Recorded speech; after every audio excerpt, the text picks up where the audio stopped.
Ang amoy ng kloro at matapang na sabon ay tila nanunuot na sa bawat pora ng balat ni Fiorella. Isang amoy na hindi kayang burahin ng kahit anong murang pabango.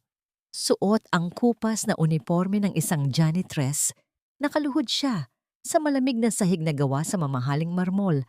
Ang marmol na siya mismo ang pumili noong siya pa ang nagmamay-ari ng gusaling ito. Linisin mo yan. Huwag mong hahayaang madumihan ng mga maruruming kamay mo ang sapatos ko, Fiorella. Ang boses ni Isabela ay parang hapdi ng patak ng asido sa sugat. Hindi tumingala si Fiorella. Nanatiling nakapako ang kanyang tingin sa pulang alak na kumakalat sa puting sahig, tila dregas ng isang nagdurugong alaala. Gamit ang basahang luma, pilit niyang binubura ang mantsa habang nararamdaman ang bigat ng takong ng sapatos ni Isabela na sadyang tumatapak sa kanyang mga daliri. Walang tunog ng pagdaing, tanging ang mariing pagkagat niya sa kanyang labi hanggang sa malasahan niya ang kalawang ng sarili niyang dugo. Sa itaas ng entablado, sa ilalim ng naglalakihang kristal na chandelier na nagbibigay ng mapanlinlang na kislap, nakatayo ang lalaking dahilan kung bakit tila tumigil ang pag-ikot ng mundo ni Fiorella 6 na taon na ang nakalilipas. Joaquin, mukhang hindi siya tinablan ng panahon. Ang kanyang tuksido ay walang kasing kinis. Ang kanyang tindig ay puno ng kapangyarihan. Isang kabaligtaran sa panginginig ng mga tuhod ni Fiorella dahil sa gutom at pagod. Ladies and gentlemen, ang boses ni Joaquin ay umalingaw-ngaw sa buong ballroom, baritono at puno ng autoridad na dati ay nagbibigay ng init sa puso ni Fiorella, ngunit ngayon ay nagdadala lamang ng tila nagyeyelong hangin. Tonight, as we celebrate the ika-20 year of this empire, I want to share a new beginning. I am officially announcing my engagement to the woman who stayed by my side when everyone else left, Isabela. Isang masigabong palakpakan ang pumuno sa silid. Ang bawat palakpak ay tila isang sampal sa mukha ni Fiorella. Nararamdaman niya ang panunuyo ng kanyang lalamunan. Sa bulsa ng kanyang apron, naroon ang isang lukot na piraso ng papel, ang reseta para sa gamot ni Anya, 1,500 piso. Iyon lang ang halagang kailangan niya para hindi na muling mangisay ang kanyang anak sa madaling araw. Iyon ang dahilan kung bakit siya narito, lumuluhod sa harap ng mga taong dati ay yumuyuko sa kanya.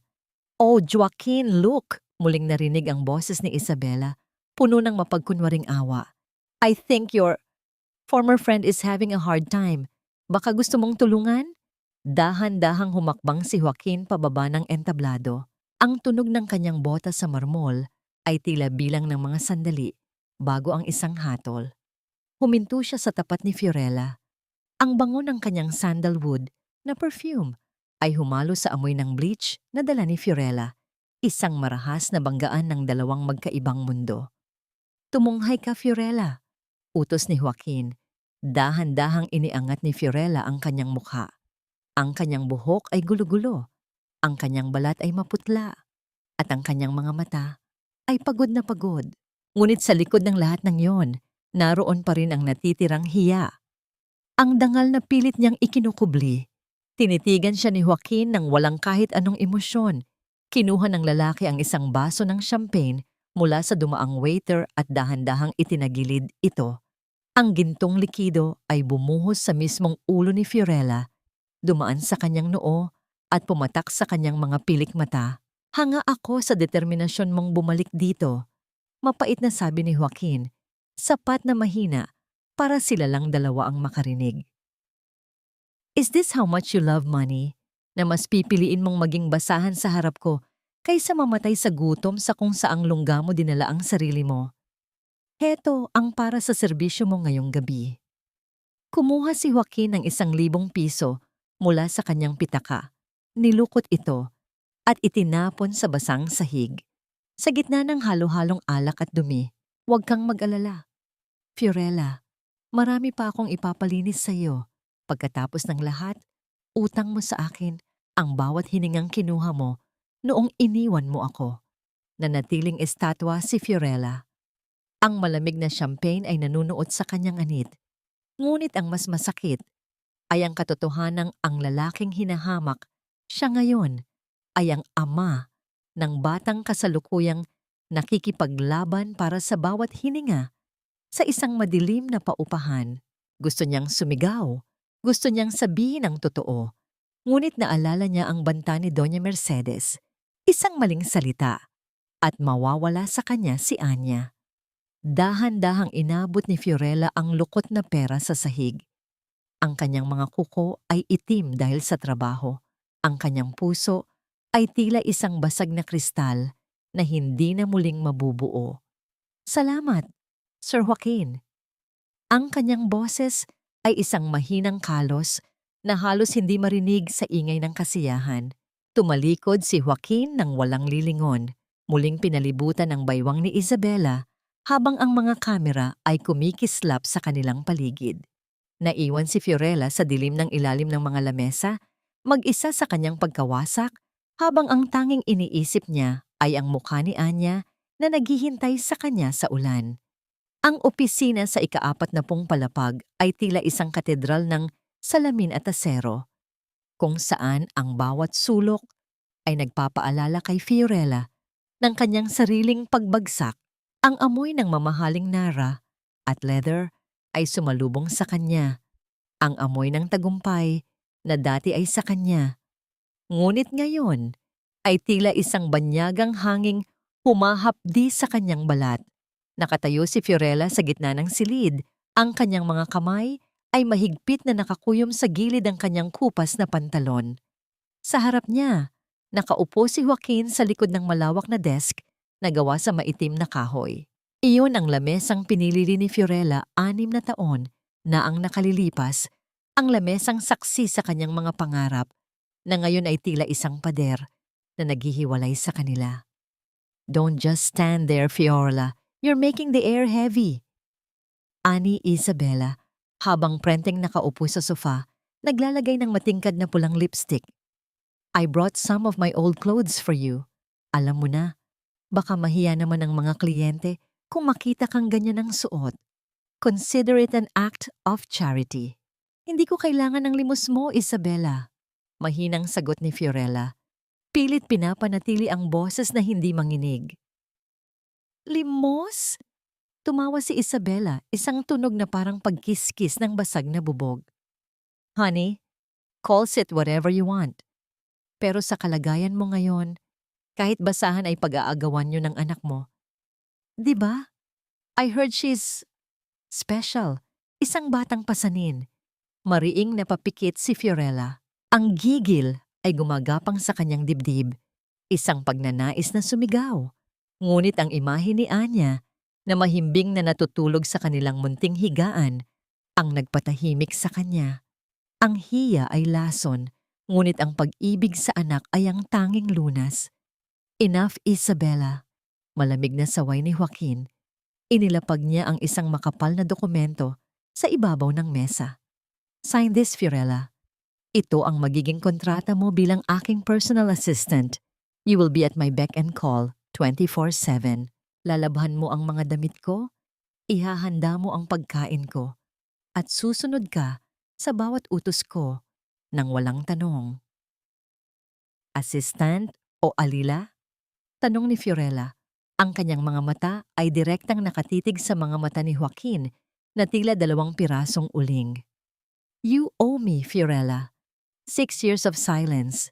6 years of betrayal. Ang boses ni Joaquin ay gumaralgal ng bahagya, ngunit mabilis ding bumalik ang pagiging yelo nito. Ang kumpanyang ito ay kinuha ko mula sa bingit ng pagkasira dahil iniwan mo. Every centavo this company lost because of your disappearance, you will pay it back with your sweat. At sisiguraduhin kong mararamdaman mo ang bawat segundong paghihirap na dinanas ko. Lumapit si Fiorella sa mesa. Akma sana niyang itatama ang kanyang kamay sa ibabaw ng kahoy, ngunit mabilis siyang tiningnan ni Joaquin. Don't touch the desk, untag ni Joaquin. You're not the CEO anymore. You're just a worker here. Stay in your place. Napatigil ang kamay ni Fiorella sa ere. Ang hapdi ng pagkakait sa pera ay mas masakit pa kaysa sa anumang pisikal na sugat. Dahan-dahan niyang kinuha ang panulat at nilagdaan ang kanyang kalayaan. Ang bawat hagod ng tinta ay tila isang kadenang pumupulupot sa kanyang leeg. Good, sabi ni Joaquin habang kinukuha ang papel. Bigla siyang tumayo. Kinuha ang isang makapal na tumpok ng mga dokumento at sadyang binitiwan ito. Ang mga papel ay nagliparan sa ere, tila mga puting pakpak ng sugatang ibon, bago isa-isang bumagsak at nagkalat sa buong sahig ng opisina hanggang sa ilalim ng mga upuan at sa pinakamalayong sulok. Ayusin mo yan. I want them alphabetized and encoded by midnight, utos ni Joaquin habang inaayos ang kanyang relos. And Fiorella, make sure every page is clean. Ayaw ko ng amoy ng squatter sa mga dokumento ko. We're going out for dinner, Isabella. Let's go. Naiwan si Fiorella sa gitna ng malawak na silid. Ang tunog ng pag-alis ng dalawa, ang mabigat na hakbang ni Joaquin, at ang matining na tilaok ng takong ni Isabella ay unti-unting naglaho, pinalitan ng nakabibinging katahimikan ng opisina. Dahan-dahan, lumuhod si Fiorella sa sahig. Ang kanyang mga tuhod ay tumama sa matigas na tile habang inaabot niya ang unang piraso ng papel sa ilalim ng lamesang dati ay sa kanya. Isang mainit na luha ang pumatak. Nabasa ang puting pahina at nag-iwan ng isang permanenteng mantsa ng pait. Ano ang gagawin niya kung malaman ni Joaquin na ang perang pinambabayad niya sa gamot ni Anya ay galing sa mismong paghihirap na ibinibigay nito sa kanya? Ang paglalakad ni Fiorella pauwi ay tila isang paglalakbay sa isang walang katapusang disyerto ng semento at putik. Ang bawat hakbang ng kanyang mga binti ay nagdadala ng kirot na tila may mga karayom na tumutusok sa kanyang mga kalamnan. Malayo na ang narating ng gabi at ang malamig na simoy ng hangin mula sa dagat ay humahalo sa malansang amoy ng basura at imburnal sa eskinita ng tondo. Tumigil siya sa tapat ng isang barong-barong na gawa sa pinagtagpi-tagping yero at kahoy. Bago pa man niya mahawakan ang kalawanging trangka ng pinto, isang boses na kasing talas ng gunting ang bumasag sa katahimikan ng gabi. Fiorella, akala mo ba ay makakalusot ka na naman? Si Aling Rosa, ang may-ari ng paupahan, ay nakatayo sa dulo ng hagdan, nakapamaywang at may hawak na makapal na listahan. Ang amoy ng iniinom nitong mura at matapang na kape ay humahalo sa alingasaw ng paligid. Aling Rosa, pasensya na po. Galing lang po ako sa trabaho. Mahinang sagot ni Fiorella. Pilit itinatago ang panginginig ng kanyang mga kamay. Trabaho? 3 buwan na ang utang mo sa upa, Fiorella. Hindi pwedeng pasensya lang ang pambayad ko sa kuryente at tubig. Bulyaw ng matanda, ang kanyang boses ay sadyang pinalalakas para marinig ng mga kapitbahay. Kung hindi ka makakabayad sa Sabado, ilabas mo na ang mga gamit mo. Hindi ito ampunan ng mga pulubi. Ang hiya ay muling kumulo sa dibdib ni Fiorella. Nararamdaman niya ang mga matang nakasilip mula sa mga siwang ng mga bintana ng katabing bahay. Ang isang dating CEO na dati ay hinahangaan sa mga business magazine ay ngayon ay pinapahiya sa gitna ng kalsada dahil sa ilang libong pisong utang. Mababayaran ko po lahat, pangako, sabi ni Fiorella bago mabilis na pumasok sa loob ng kanilang muniting silid. Sa loob, ang tanging liwanag ay nagmumula sa isang maliit at aandap-andap na bumbilya. Sa ibabaw ng isang manipis na banig, nakahiga ang 5 taong gulang na si Anya. Ang balat ng bata ay tila porselana sa kaputlaan at ang kanyang paghinga ay mababaw at mabilis. Ang amoy ng Vicks at murang alkohol ang nagsisilbing pabango ng kanilang munting tahanan. Dahan-dahang lumuhod si Fiorella sa tabi ng anak. Hinaplos niya ang noo nito, isang haplos na puno ng pag-asa at takot. Ang maliit na mesa sa tabi ng banig ay naglalaman ng isang mangkok ng malamig na lugaw at ang huling 2 tableta ng gamot para sa epilepsy. Mama, mahinang tawag ni Anya. Ang kanyang mga mata ay dahan-dahang bumukas. Bakit po kayo umiiyak? Mabilis na pinunasan ni Fiorella ang kanyang pisngi. Hindi ako umiiyak, anak. Napuwing lang si Mama sa sobrang hangin sa labas. Heto, uminom ka muna ng tubig. Habang pinapanood ni Fiorella ang kanyang anak, na pilit lumulunok, naisip niya ang kislap ng mga hiyas sa leeg ni Isabela at ang libo-libong pisong itinapon ni Joaquin sa basang sahig kanina. Ang halaga ng isang bote ng champagne na inaksaya nila ay sapat na para sa isang buwang gamot ni Anya. Ang kawalan ng katarungan ay tila isang mabigat na bato na nakadagan sa kanyang puso. Bakit ang mga taong may pinakamaraming kasalanan ang siyang may pinakamaraming yaman? At bakit ang isang inang nagmamahal lang ay kailangang dumanas ng ganitong uri ng parusa? Mama, promise po ba na hindi tayo aalis dito? Tanong ni Anya.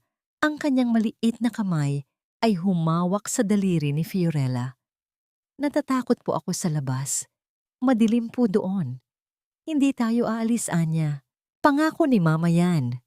Pagsisinungaling ni Fiorella, habang ang kanyang isipan ay mabilis na naghahanap ng paraan kung paano haharapin ang Sabado.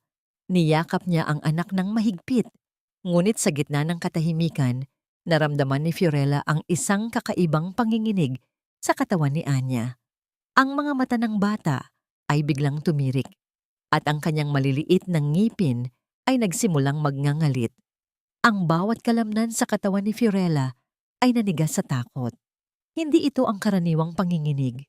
Ang hanging lumalabas sa bibig ni Anya ay tila isang huling hininga na pilit kumakawala. Ang bawat segundo ng pag-atake ni Anya ay tila isang taon ng pagdurusa para kay Fiorella. Ang tanging naririnig sa loob ng silid ay ang mabilis na pagtibok ng puso ni Fiorella at ang pigil na paghinga ng mga kapitbahay na nakikinig sa kabila ng manipis na pader. Nang humupa ang panginginig ng bata, naiwan itong lupaypay at basa ng pawis. Ang amoy ng takot ay tila kumapit na sa mga luma nilang kumot. Hindi pa man nakakabawi ng lakas si Fiorella, isang marangyang tunog ng makina ng sasakyan ang huminto sa labas ng eskinita. Isang ingay na hindi kabilang sa mundo ng mga dukha. Kasunod nito ang marahas na pagbukas ng pinto na nagpadala ng alikabok sa hangin. Oh my God, Fiorella! So this is where you've been hiding? Pumasok si Isabela. Dala ang isang aura ng kamahalan na tila isang lason sa loob ng munting silid. Nakatakip ang kanyang ilong ng isang telang sutla na may burda ng ginto. Ang bango ng kanyang mamahaling French perfume ay sumalakay sa amoy ng Vicks at dumi. Isang marahas na pagpapaalala ng agwat ng kanilang mga buhay. Anong ginagawa mo rito, Isabela? Tanong ni Fiorella habang pilit na itinatago si Anya sa kanyang likuran. I'm here to do an act of mercy, of course. Nakangiting sagot ni Isabela, ngunit ang kanyang mga mata ay puno ng pandidiri habang tinitingnan ang bawat sulok ng silid.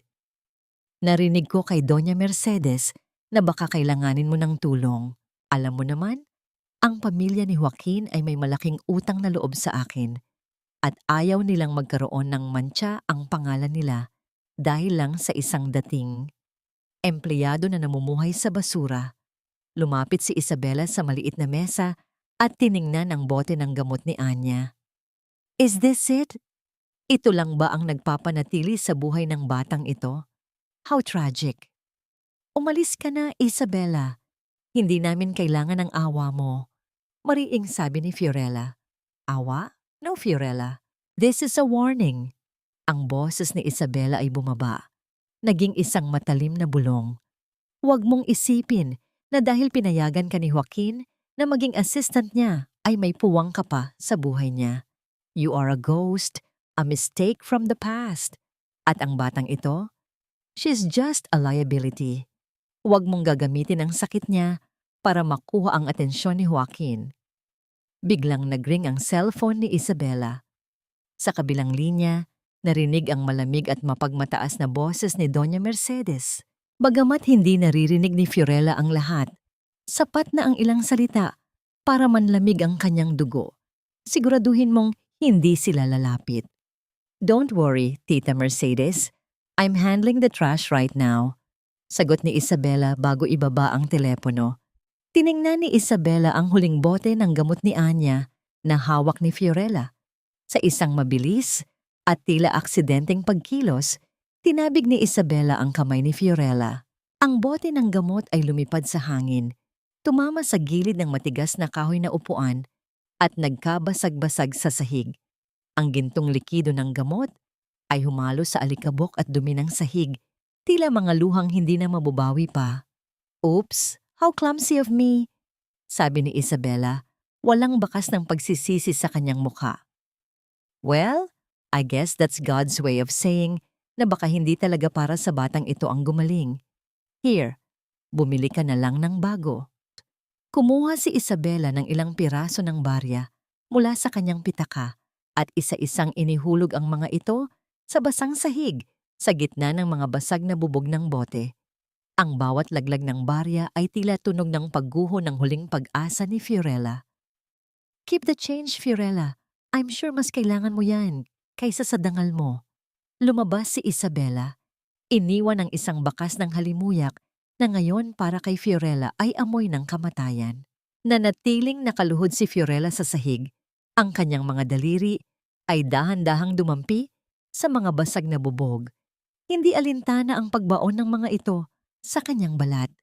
Ang bawat patak ng kanyang dugo na humahalo sa natapon na gamot ay sumasagisag sa kanyang panunumpa.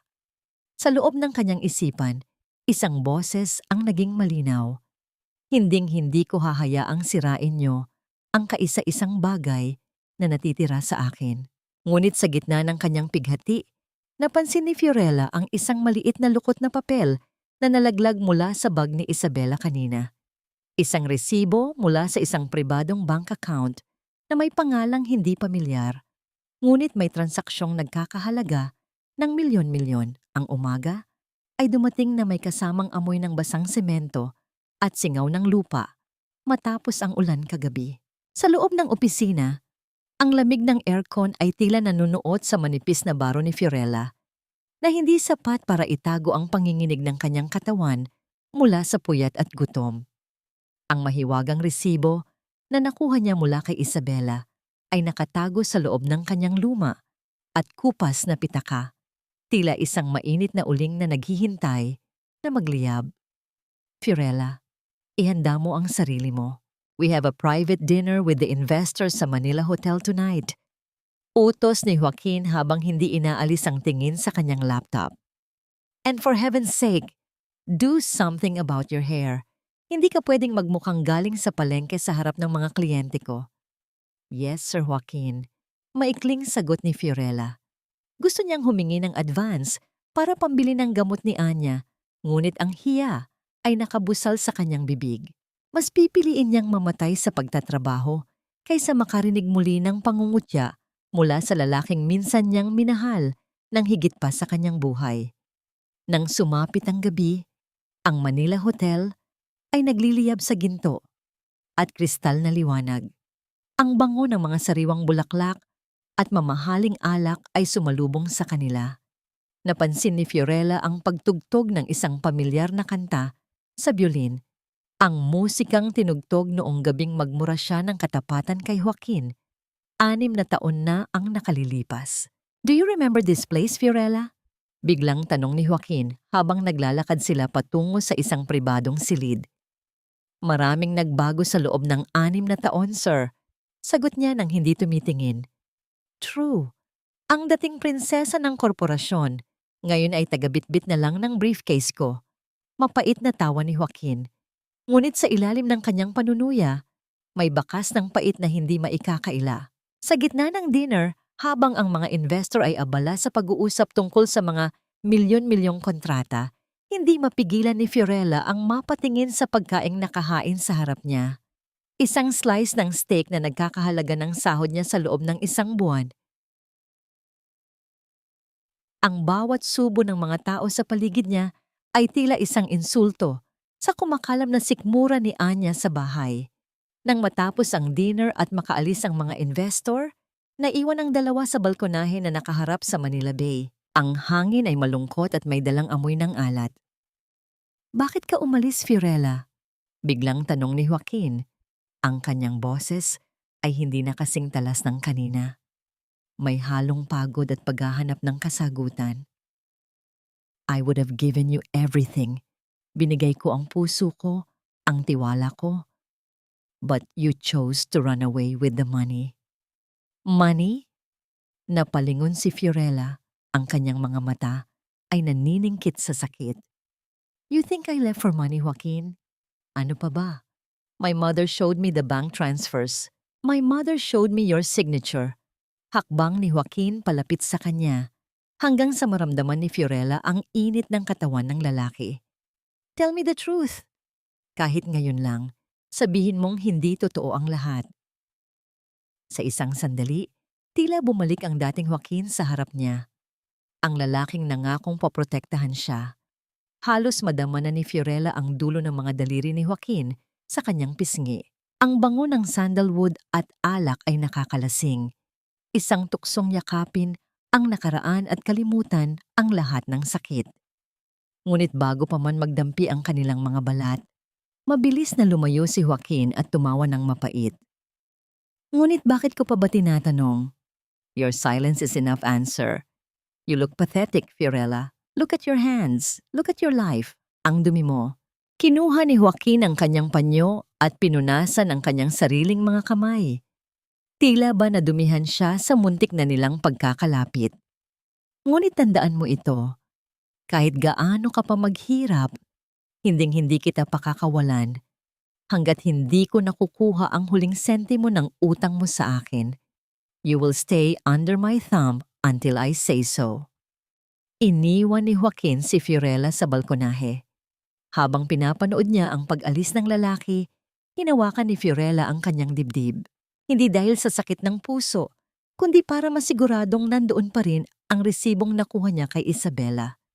Isang mahalagang impormasyon ang pumasok sa kanyang isipan mula sa dinner kanina. Ang pirma sa resibo ni Isabela ay kamukha ng pirma sa bank transfer na sinasabi ni Joaquin na kinuha niya. Ang amoy ng mamahaling sampagita at jasmine na nagmumula kay Doña Mercedes ay tila isang lason na dahan-dahang pumapatay sa hangin sa loob ng VIP lounge ng kumpanya. Nakaupo ang matandang babae ng tuwid. Ang bawat hiya sa kanyang leeg ay kumikinang na parang mga mata ng isang ahas na naghihintay ng tamang pagkakataon upang tumuklaw. "Hanga ako sa kapal ng mukha mo, Fiorella." Panimula ni Doña Mercedes. Ang boses ay mahinahon, ngunit bawat salita ay may talim ng isang labaha. "Pagkatapos ng lahat ng ginawa mo, nagawa mo pang ipakita ang iyong mukha sa harap ng anak ko. Wala ka na bang natitirang hiya sa katawan?" Nakatayo si Fiorella sa harap nito. Hawak ang isang tray ng tsaa. Ang kanyang mga kamay ay nanginginig, hindi dahil sa takot, kundi dahil sa matinding pagtitimpi. "Narito lang ako para magtrabaho, Doña Mercedes. Kailangan ko ng pera para sa anak ko." "Anak?" Isang mapanguyam na tawa ang kumawala sa mga labi ng matanda. Ang bunga ng iyong pakikipagkalunya sa kung sinong lalaki matapos mong iwan si Joaquin. Huwag mong gamitin ang batang yan para humingi ng simpatiya. Alam nating dalawa kung bakit ka umalis 6 na taon na ang nakalilipas. Binayaran kita para protektahan ang dangal ng pamilyang ito at tinanggap mo ang pera nang walang pag-aalinlangan. Alam nating dalawa na hindi yan ang totoo, sagot ni Fiorella. Ang kanyang boses ay naging matatag. "Pinilit niyo akong umalis dahil tinakot niyo ang buhay ni Joaquin. Ang perang sinasabi niyo, hindi ko kinuha yon. Alam niyo kung sino ang tunay na kumuha." Tumayo si Doña Mercedes. Ang kanyang mga mata ay naniningkit. Lumapit siya kay Fiorella at kinuha ang isang makapal na sobre mula sa kanyang Hermes na bag. Inihagis niya ito sa paanan ni Fiorella. Ang tunog ng pagbagsak ng sobre sa carpet ay tila isang huling hatol. "Heto ang huling utang na loob na ibibigay ko sa iyo. Kunin mo ang pera. at maglaho ka na kasama ang batang iyan. Huwag mong hintayin na ako pa ang gumawa ng paraan para mawala kayo sa landas ni Joaquin. Isabella is the perfect match for my son. Hindi ko hahayaang sirain ng isang basurang katulad mo ang kinabukasan ng kumpanyang ito. Yumuko si Fiorella, hindi para kunin ang pera, kundi para pulutin ang mga tasang muntik ng mahulog. Ang utang na loob ko sa inyo ay matagal ng bayad, Doña Mercedes. At ang katotohanan? Kahit anong lalim ng pagkakabaon nyo rito, lilitaw at lilitaw pa rin yan. Nang makaalis ang matanda, mabilis na nagtungo si Fiorella sa silid ng mga lumang dokumento, ang archives. Gamit ang kanyang dating master key na himalang hindi pa nababago ang access, pumasok siya sa madilim na silid na amoy lumang papel at alikabok. Ang kanyang puso ay tumitibok ng mabilis habang hinahanap ang mga financial records mula 6 na taon na ang nakalilipas. Inilabas niya ang resibong nakuha niya kay Isabella. Ikinumpara niya ang account number sa mga transaksyong minarkahan bilang operational losses noong siya pa ang CEO. Doon niya natuklasan ang isang nakakangit-ngit na katotohanan. Ang kumpanya ni Isabella ang pinagmulan ng sinasabing tulong na nagligtas kay Joaquin ay ang parehong kumpanya na tumanggap ng mga nakaw na pondo mula sa sariling kumpanya ni Fiorella noon. Isang masalimuot na laro ng panloloko. Ang pamilya ni Isabella ang nagnakaw at pagkatapos ay ipinahiram ang perang iyon pabalik kay Joaquin para magmukhang mga bayani. Habang binabasa ni Fiorella ang mga dokumento, narinig niya ang tunog ng pagpihit ng doorknob. Ang liwanag mula sa pasilyo ay tumama sa kanyang mukha. Sa pintuan, nakatayo si Isabella kasama ang isang lalaking nakauniporme ng guard na may hawak na batuta. Ang bango ng kanyang pabango ay tila isang babala ng paparating na unos. "I knew it," sabi ni Isabella. Ang kanyang ngiti ay puno ng kamandag. "Magnanakaw ka pa rin hanggang ngayon, Fiorella. And this time, sisiguraduhin kong hindi lang trabaho ang mawawala sa'yo. Sisiguraduhin kong sa kulungan ka na magdiriwang ng kaarawan ng anak mo." Bago pa man makakilos si Fiorella, kinuha ng guard ang kanyang mga braso at marahas na pinihit ang mga ito sa kanyang likuran. Ang mga dokumentong hawak niya ay nagkalat sa sahig, muling nabaon sa dilim. Ang bawat sulok ng opisina ni Joaquin ay tila isang malaking refrigerator sa lamig. Isang kabaligtaran sa nag-aapoy na lagnat ni Anya na kasalukuyang nakatago sa loob ng malaking cabinet sa gilid ng silid. Ang amoy ng antiseptic at floor wax ay sumasakal kay Fiorella habang pilit niyang binubura ang isang mantsa sa carpet na tila hindi matapos-tapos. Wala siyang ibang mapagpipilian. Ang init sa kanilang paupahan ay tila impyerno para sa isang batang may sakit. At ang huling sentimo ni Fiorella ay naubos na sa pambayad ng utang sa upa. Dinala niya ang bata rito, binalot sa makapal na kumot, at pinakiusapang huwag gagawa ng kahit anong ingay. "Fiorella, make sure the coffee is hot when the board members arrive." Utos ni Joaquin nang hindi tumitingin sa kanya. Ang boses nito ay kasing lamig ng hanging nanggagaling sa aircon. "And Isabella is coming. I don't want to hear any of your excuses today." "Yes, Sir Joaquin," mahinang sagot ni Fiorella. Ang kanyang pandinig ay nakatutok hindi sa boses ng kanyang amo, kundi sa mahinang kaluskos mula sa loob ng cabinet.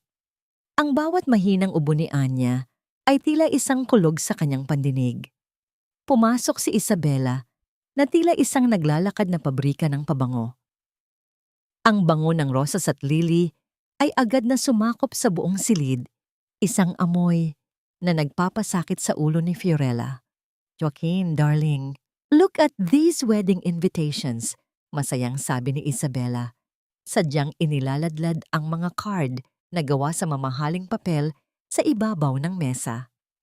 "Gusto ko ang pinakamahal na emboss. After all, everyone who is anyone in the Philippines will be there." "Whatever you want, Isabella," sagot ni Joaquin, bagamat halata ang pagkapagod sa kanyang mukha. "And you, Fiorella?" Lumingon si Isabela sa kanya. Ang ngiti ay hindi umaabot sa mga mata. "Why are you sweating so much? Amoy pawis ang buong opisina dahil sa'yo. It's disgusting." "Pasensya na po, ma'am," sabi ni Fiorella habang mabilis na lumalayo. Ngunit sa pagkakataong yon, naramdaman niya ang isang kakaibang panginginig mula sa loob ng cabinet. Ang tunog ng mga hanger na nagkakabanggaan at ang marahas na pagtama ng maliit na siko sa kahoy ay hindi na maikakaila. "What was that?" tanong ni Isabela, ang kanyang mga mata ay naniningkit. "Did you hear that, Joaquin? Parang may daga sa loob ng cabinet mo." "Baka hangin lang yun, ma'am," mabilis na sabi ni Fiorella. Humarang siya sa harap ng cabinet. "Lilinisin ko na lang po mamaya." "No, I hate rats," sabi ni Isabela habang naglalakad patungo sa cabinet. "Joaquin, your office is becoming a slum because of this woman. Hayaan mong tignan ko." "Isabela, stop it. It's just a cabinet." Saway ni Joaquin, ngunit huli na.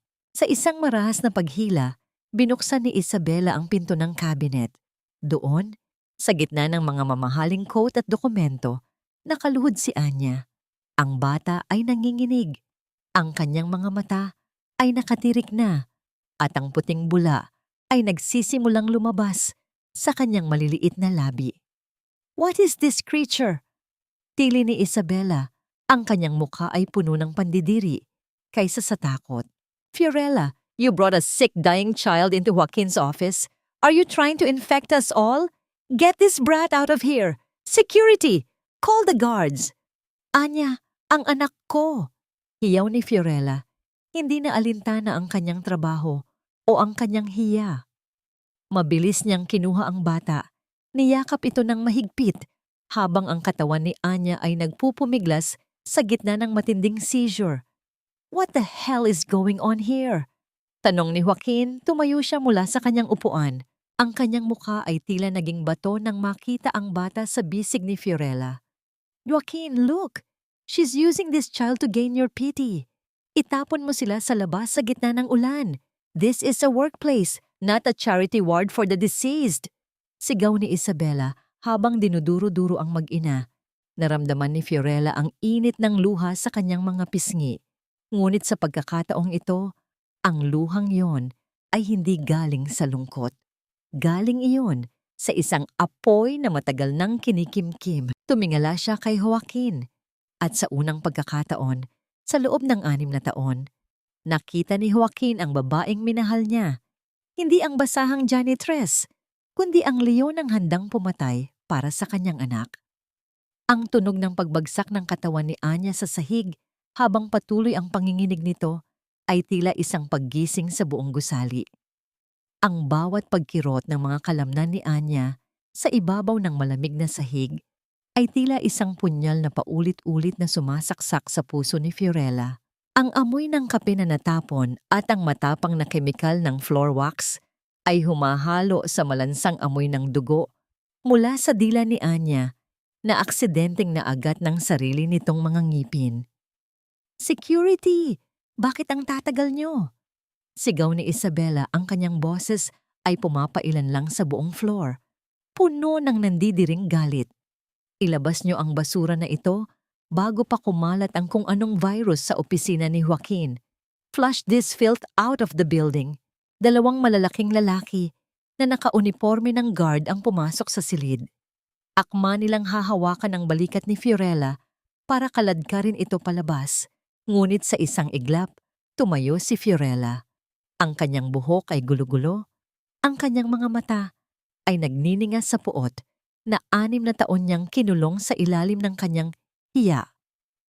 "Huwag niyo kaming hahawakan." Ang boses ni Fiorella ay mahinahon, ngunit may bigat na tila isang paparating na lindol.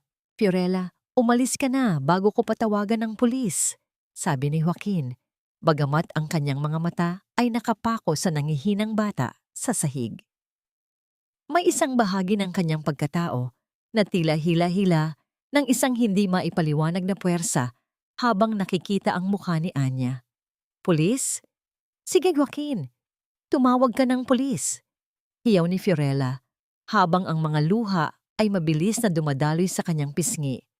Tumawag ka ng media.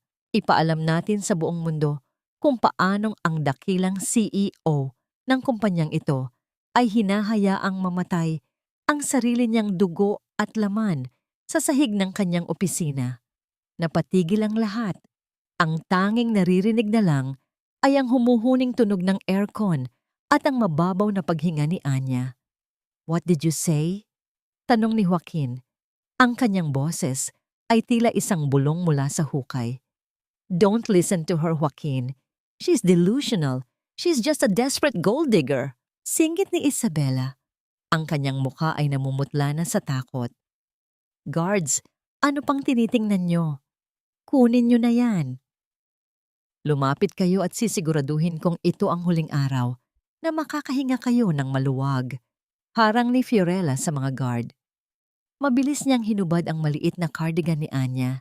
Inilantad ang balat ng bata sa ilalim ng maliwanag na fluorescent lights ng opisina. Sa kaliwang balikat ni Anya, malapit sa batok, ay naroon ang isang pulang marka. Isang birthmark na hugis, tila isang maliit na bituin. Ang eksaktong marka na nasa balikat din ni Joaquin. Isang tatak na tanging ang mga lalaki at babae lang ng kanilang angkan ang nagtataglay sa loob ng ilang henerasyon. Nanlaki ang mga mata ni Joaquin.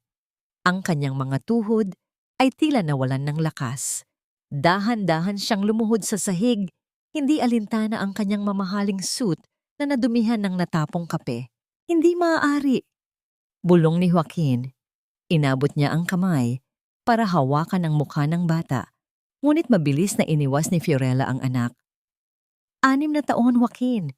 6 na taon akong nagtiis sa hirap, sa gutom, sa pangaalipusta ng nanay mo at ng babaeng yan. Itinuro ni Fiorella si Isabela na ngayon ay nanginginig na sa sulok. "Umalis ako para iligtas ang buhay mo sa mga taong gustong pumatay sa'yo. Pero ang ibinalik mo sa akin ay ang pagturing sa akin na parang hayop." "Fiorella, bakit hindi mo sinabi?" Tanong ni Joaquin. Ang kanyang mga mata ay nagsisimulang mangilid ang luha. "Dahil ang sabi ng nanay mo, papatayin niya ang batang ito kapag nalaman mong buhay siya." Bulyaw ni Fiorella. "At ngayon, sasabihin niyo sa akin na kailangan naming umalis sa gitna ng ulan? Sige, Joaquin, ituloy mo ang kasal mo sa mamamatay taong yan.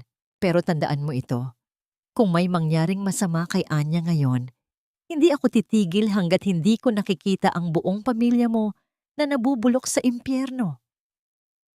Sa pagkakataong yon, dahan-dahang iminulat ni Anya ang kanyang mga mata.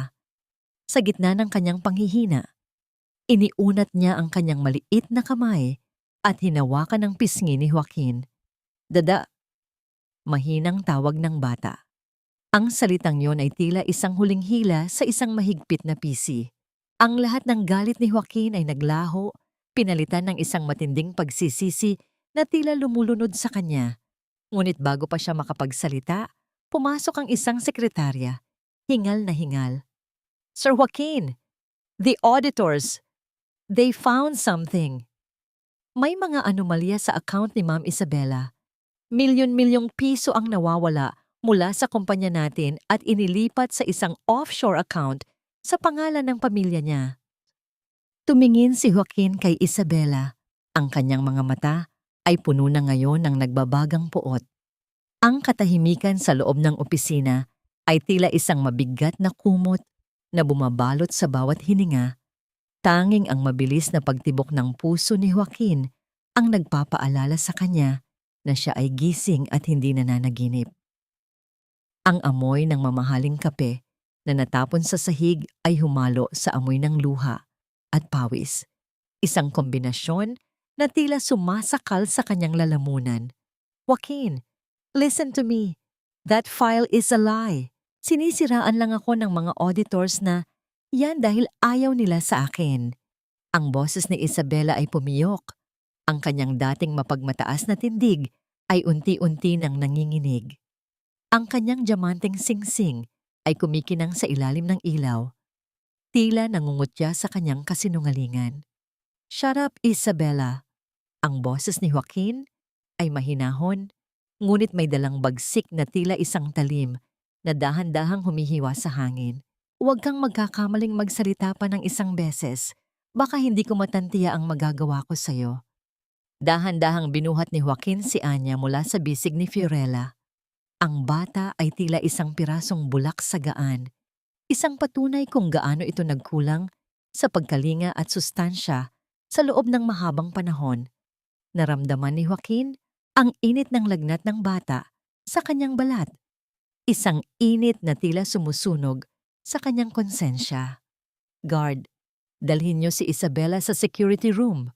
Huwag niyo siyang hahayaang makaalis hanggat hindi dumarating ang mga pulis at ang aking mga abogado."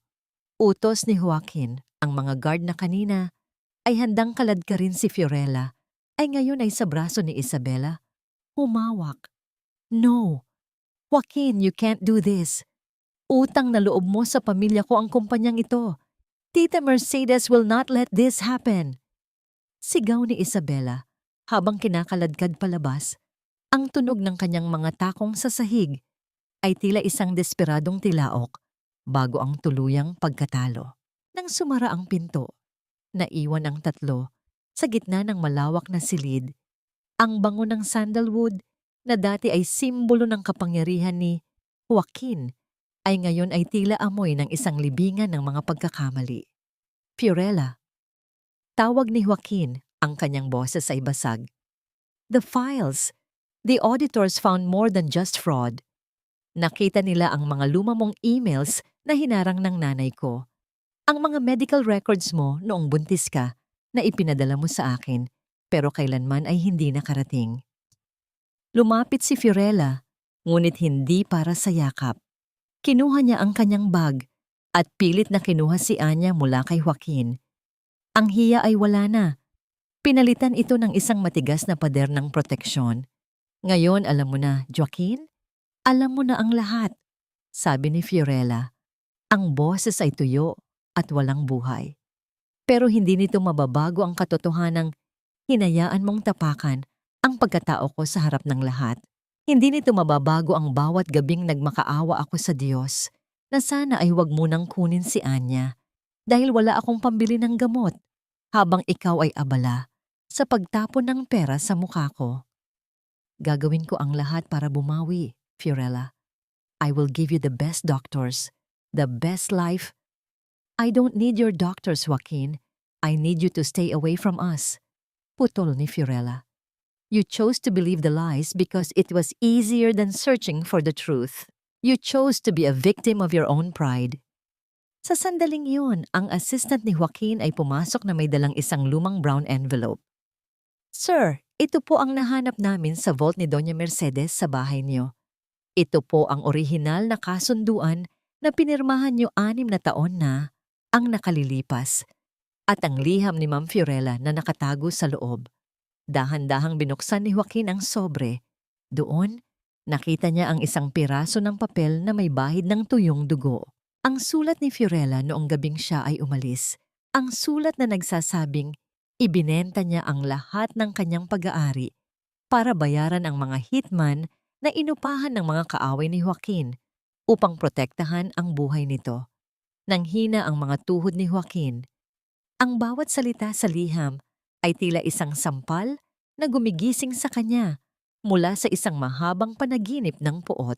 Habang binabasa niya ang huling pangungusap, "Aalis ako hindi dahil hindi kita mahal, kundi dahil kailangan mong mabuhay para sa anak nating hindi mo pa nakikita." Naramdaman ni Joaquin ang pagguho ng kanyang buong mundo. Tiningnan niya si Fiorella na ngayon ay naglalakad na patungo sa pinto.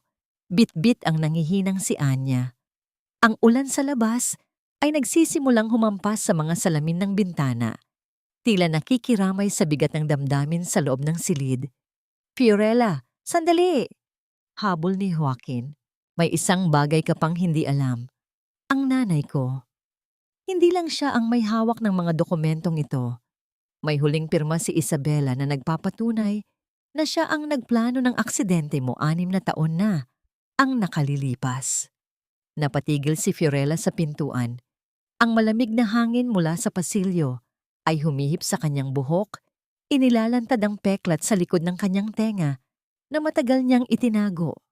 Ang bakas ng gabing muntik na siyang mamatay sa isang aksidente sa kalsada. Ang silid ng Board of Directors ay tila isang korte ng mga Diyos, kung saan ang bawat silya ay nakalaan para sa mga taong ang bawat salita ay katumbas ng milyon-milyong piso. Ang amoy ng bago at mamahaling carpet ay humahalo sa amoy ng kape na nagmumula sa mga porselanang tasa. Ngunit para kay Fiorella, ang hanging ito ay amoy ng isang paparating na paghuhukom. Pumasok si Fiorella hindi bilang isang janitress, kundi bilang isang babaeng muling nahanap ang kanyang korona. Suot ang isang itim na blazer na hiniram niya mula sa isang kaibigan. Ang bawat hakbang ng kanyang sapatos sa sahig ay tila tunog ng isang orasan na nagbibilang ng huling sandali ng kanyang mga kaaway. Sa kanyang tabi, bitbit ni Joaquin si Anya, na ngayon ay balot sa isang malambot at mamahaling kumot. Mahimbing na natutulog matapos mabigyan ng tamang lunas ng mga doktor ng kumpanya. Anong ibig sabihin nito, Joaquin? Ang boses ni Doña Mercedes ay pumailan lang, puno ng gulat at nandidiring galit habang nakatingin kay Fiorella. Bakit narito ang babaeng ito? At sino ang batang iyan? Ito ang aking anak, Mama. Ang boses ni Joaquin ay matatag, walang bakas ng pag-aalinlangan. At si Fiorella, siya ang tunay na nagmamay-ari ng 15% ng mga shares na akala mo ay nabili mo na 6 na taon na ang nakalilipas. Natahimik ang buong silid. Ang mga board member ay nagkatinginan. Ang bawat isa ay may hawak na mga dokumentong kakalabas lang mula sa legal department. That's impossible! Tili ni Isabela na pilit kumakawala sa hawak ng 2 security guard sa pintuan. Ang kanyang buhok ay gulo-gulo na. Ang kanyang maskara ay kumalat na sa kanyang pisngi. Tila isang madilim na anino ng kanyang dating kagandahan. Peke ang mga dokumentong yan. Joaquin, darling, don't let her do this to us. Magpapakasal pa tayo, di ba? Walang kasal na mangyayari, Isabela, sabi ni Fiorella habang dahan-dahang lumalapit sa mesa.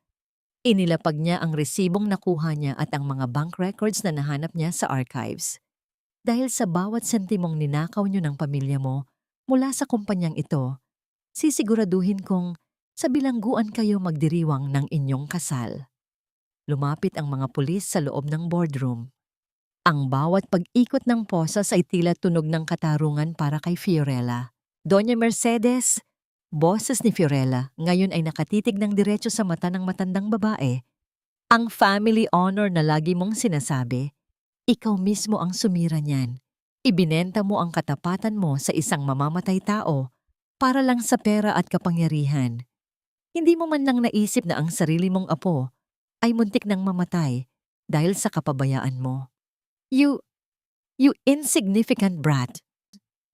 Bulyaw ni Mercedes, ngunit ang kanyang boses ay nanginig nang makita niya ang mga board member na isa-isang tumayo at lumayo sa kanya. Tila ba siya ay may nakakahawang sakit? Joaquin, anak, listen to me. I am no longer your son when it comes to business, Mama. Malamig na sabi ni Joaquin. Dahil ang ina na kilala ko ay hindi magagawang sakta ng isang inosenteng bata. You are stripped of your position. From this moment on, you have no say in this company. Habang kinakaladkad si Isabela palabas, ang kanyang mga hiyaw ng pagtanggi ay unti-unting naglaho sa mahabang pasilyo, pinalitan ng isang nakabibinging katahimikan. Ang karma ay tila isang bagyong dumating ng walang babala. Winawalis ang lahat ng dumi ng nakaraan. Tumayo si Fiorella sa harap ng malawak na bintana, nakatingin sa mga ilaw ng lungsod na tila mga bituin na bumagsak sa lupa. Naramdaman niya ang kamay ni Joaquin sa kanyang balikat, isang haplos na puno ng paghingi ng tawad. Fiorella, I know sorry is not enough, bulong ni Joaquin. But let me make it right. Not for the company, but for Anya. For us. Dahan-dahang humarap si Fiorella. Ang kanyang mga mata ay wala ng luha, kundi isang ningning ng kapayapaan. Joaquin, ang kumpanyang ito ay hindi na mahalaga sa akin. Ang mahalaga ay ang katotohanan. I want to build a life where Anya doesn't have to hide in cabinets anymore.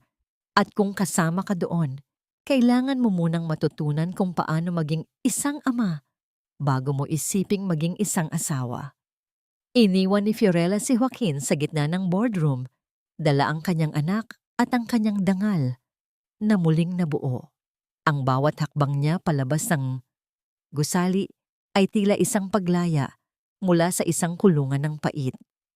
Ang amoy ng antiseptic sa pribadong silid ng ospital ay hindi na kasing talim ng dati. Ngayon, humahalo na ito sa bango ng mga sariwang lavender at ang amoy ng bagong luto na sopas. Ang sikat ng araw na pumapasok sa malaking bintana ay tila humahalik sa pisngi ni Anya na ngayon ay mahimbing na natutulog, hindi dahil sa sakit, kundi dahil sa kapayapaan. Nakatayo si Fiorella sa tabi ng bintana, pinapanood ang mga ulap na dahan-dahang gumagalaw sa langit. Sa unang pagkakataon sa loob ng maraming taon, hindi na mabigat ang kanyang dibdib. Ang bawat paghinga niya ay tila isang pasasalamat sa tadhana na sa wakas ay natapos na ang mahabang gabi ng kanyang pagdurusa. She's getting better, Fiorella. Ang sabi ng mga doktor, ang surgery ay isang malaking tagumpay. Ang boses ni Joaquin ay nanggaling sa likuran. Hindi lumingon si Fiorella, ngunit naramdaman niya ang presensya ng lalaki. Wala na ang amoy ng alak at pait sa boses nito. Pinalitan ng isang pagpapakumbaba na tila ngayon lang niya narinig. Salamat, Joaquin. Salamat sa lahat ng tulong mo para kay Anya. Mahinang sagot ni Fiorella. Huwag kang magpasalamat sa akin. I am just doing what I should have done 5 years ago. Lumapit si Joaquin at tumayo sa tabi niya, ngunit may sapat na distansya bilang paggalang. I looked at the house we used to dream of, Fiorella. It's still there. I bought it back the moment I found out the truth. Ang mga bahay ay pwedeng mabili muli, Joaquin. Pero ang mga pusong dinurog ng pagdududa, hindi yon madaling itayo muli. Lumingon si Fiorella sa kanya. Ang kanyang mga mata ay malinaw, wala nang bakas ng takot. Ang tiwala ay parang isang basong kristal. Kapag nabasag, kahit anong galing ng pagkakagluho mo, ang mga bitak ay laging nandoon. I know, tango ni Joaquin. Ang kanyang mga mata ay puno ng pagsisisi. Hindi ko hinihiling na patawarin mo ako agad. I am willing to wait for the rest of my life. I want to earn my place back in your heart and in Anya's life. Hindi bilang ang lalaking nanakit sa inyo, kundi bilang ang lalaking handang maging sandigan nyo. Inabot ni Joaquin ang isang maliit na box. Nang buksan ito ni Fiorella, nakita niya ang isang lumang susi. Ang susi ng kanyang dating opisina. Ang susi ng kumpanyang kinuha sa kanya. The board has officially reinstated you as the CEO. It's your empire, Fiorella. I am just a shareholder now. Ikaw ang mas nakakaalam kung paano patakbuhin ang kumpanyang iyon ng may puso at integridad. Tiningnan ni Fiorella ang susi. Ang bigat ng metal sa kanyang palad ay tila isang simbolo ng kanyang muling pagkabuhay. Gagamitin ko ito para makatulong sa iba, Joaquin. Para wala ng inang kailangang magtago ng anak sa cabinet dahil sa takot na mawala ng trabaho. Sa sandaling iyon, dahan-dahang iminulat ni Anya ang kanyang mga mata. Mama, dada. Tawag ng bata. Ang kanyang boses ay mas malakas at mas masigla kaysa dati. Sabay na lumapit ang dalawa sa kama. Hinawakan ni Joaquin ang maliit na kamay ni Anya, habang si Fiorella ay hinahaplos ang buhok ng bata. Sa pagitan ng kanilang mga kamay na nagtatagpo sa ibabaw ng kumot, naramdaman ni Fiorella ang isang munting kislap ng pag-asa. Hindi pa ito ang dulo, kundi isang bagong simula. Isang mahaba at madulas na daan, patungo sa tunay na paghilom. Ngunit sa pagkakataong ito, hindi na siya nag-iisa sa dilim. Dada is here, Anya. Dada is never leaving again. Bulong ni Joaquin habang ang isang luha ay pumatak sa kanyang pisngi, isang luhang hindi na galing sa pait, kundi sa isang pangakong hinding-hindi na muling mababali. Ang liwanag ng araw sa dalampasigan ng Batangas ay tila isang mainit na yakap mula sa langit, malayo sa malupit at malamig na ilaw ng mga gusali sa Maynila. Ang amoy ng alat mula sa dagat ay humahalo sa bango ng mga sariwang sampagita na nakakalat sa buhanginan. Wala nang amoy ng kloro, wala nang amoy ng alikabok ng mga lumang dokumento. Ang tanging nalalanghap ni Fiorella ay ang amoy ng kalayaan. Nakatayo si Fiorella sa harap ng isang maliit na altar na gawa sa mga puting sanga at bulaklak. Suot niya ang isang simpleng puting gown na gawa sa telang pinya. Hindi ito kasing mahal ng gown ni Isabela, ngunit ito ang pinakamahalagang damit na naisuot niya sa buong buhay niya. Ang kanyang mga kamay, na dati ay rumesma sa hirap ng pagtatrabaho, ay ngayon ay malinis at hawak ang isang buke ng mga ligaw na bulaklak. Sa kanyang harap, nakatayo si Joaquin. Wala na ang suot nitong mamahaling tuksido ng isang mapagmataas na CEO, kundi isang puting barong na sumasalamin sa katapatan ng kanyang puso. Ang kanyang mga mata, na dati ay puno ng puot, ay ngayon ay nagliliyab sa paghanga at wagas na pag-ibig. Fiorella, simula ni Joaquin, ang boses ay matatag sa kabila ng emosyong nagbabadyang bumuhos. I promised to protect you once, and I failed. I allowed lies to blind me, pero sa harap ng Diyos at ng ating anak, sumusumpa ako. I will spend every breath I have making sure that you and Anya will never have to cry in the dark again. You are my strength, my truth, and my home. Ngumiti si Fiorella, isang nangiting umabot sa kanyang mga mata. Joaquin, ang pag-ibig ay hindi lang tungkol sa masasayang alaala. Ito ay tungkol sa pagtayo muli matapos ang bawat pagbagsak. Pinatunayan natin na ang katotohanan, kahit gaano pa ito ibaon sa putik, ay laging hahanap ng paraan para sumikat. Tinatanggap kita, hindi dahil kailangan kita para mabuhay, kundi dahil ikaw ang pinipili kong makasama sa pagbuo ng ating mga pangarap. Sa gilid, tumatakbo si Anya sa buhanginan. Suot ang kanyang munting puting damit. Ang kanyang tawa ay tila isang matamis na musika na pumapawi sa lahat ng sakit ng nakaraan. Wala na ang panginginig ng kanyang katawan mula sa sakit, kundi ang masiglang pagtalon at paglalaro sa ilalim ng araw. Matapos ang seremonya, habang ang araw ay dahan-dahang lumulubog at nag-iiwan ng kulay kahel at lila sa kalangitan, magkahawak kamay na naglakad ang tatlo sa pampang. Naramdaman ni Fiorella ang malambot na buhangin sa kanyang mga paa at ang mainit na kamay ni Joaquin sa kanyang palad. Ang kumpanya ay maayos na pinatatakbo ni Fiorella, kung saan ang bawat empleyado ay tinatrato ng may dangal. Si Isabela at Doña Mercedes ay nananatiling mga anino na lamang ng nakaraan, nagbabayad sa kanilang mga kasalanan, sa likod ng rehas at sa loob ng isang malungkot at bakanting mansyon. Lumingon si Fiorella sa malawak na dagat. Ang bawat alon na humahampas sa pampang ay tila bumubura sa mga bakas ng hirap at pasakit. Alam niya na ang buhay ay hindi laging magiging madali, ngunit hanggat sila ay magkasama at tapat sa isa't isa, walang anumang unos ang makakapagpabagsak sa kanila. Gaya ng sikat ng araw na tumatagos sa pinakamakapal na ulap, ang kanilang pag-ibig ay nagbigay ng liwanag sa madilim nilang kahapon. Isang pamilyang binuo sa sakripisyo, pinatibay ng katotohanan at pinagtibay ng wagas na pagpapatawad. Ang mga mansyvo ng kanilang loide ay muling nabuo, hindi bilang isang mansyang kristal, kundi bilang isang matibay na pundasyon ng isang tahanang hinding-hindi na muling magigiba.